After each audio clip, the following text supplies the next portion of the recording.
सरगुजा जिले धौरपुर के चटकपुर में बीती रात चाची भतीजी एवं भतीजा ने मिलकर घर में मुर्गा और दारू की पार्टी रखी हुई थी।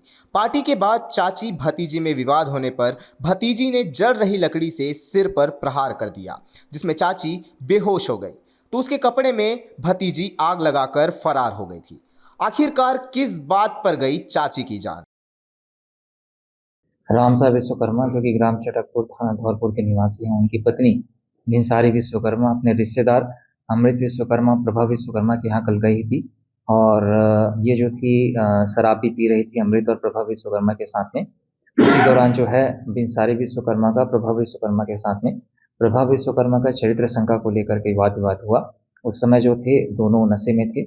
तभी अमृत विश्वकर्मा और प्रभा विश्वकर्मा ने मिल करके जो है भिनसारी विश्वकर्मा की आग लगा करके जो है वो हत्या कर दी, जिस पर कि थाना धौरपुर में अपराध क्रमांक 89/24 धारा 103(1), 238, धारा 35 बीएनएस में लेकर के अमृत विश्वकर्मा, प्रभा विश्वकर्मा को हिरासत में लेकर के पूछताछ की जा रही है। चूंकि भिनसारी विश्वकर्मा जो थी वो अमृत विश्वकर्मा, प्रभा विश्वकर्मा की बड़ी मम्मी लगती थी और अमृत विश्वकर्मा, प्रभा विश्वकर्मा इसके भतीजा और भतीजी थे।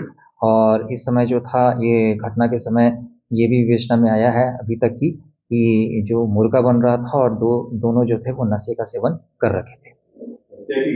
वहाँ पर चूल्हा भी जल रहा था, तो जब दोनों के बीच में विवाद हुआ तब प्रभा विश्वकर्मा के द्वारा भिनसारी विश्वकर्मा को जो चूल्हा था उसमें जो आग लगी हुई जो लकड़ी थी उससे उसको मार करके घायल किया गया। तत्पश्चात प्रभा विश्वकर्मा और अमृत विश्वकर्मा ने मिल करके उसकी जो मृतिका की जो साड़ी थी उसमें आग लगा करके उसकी हत्या की।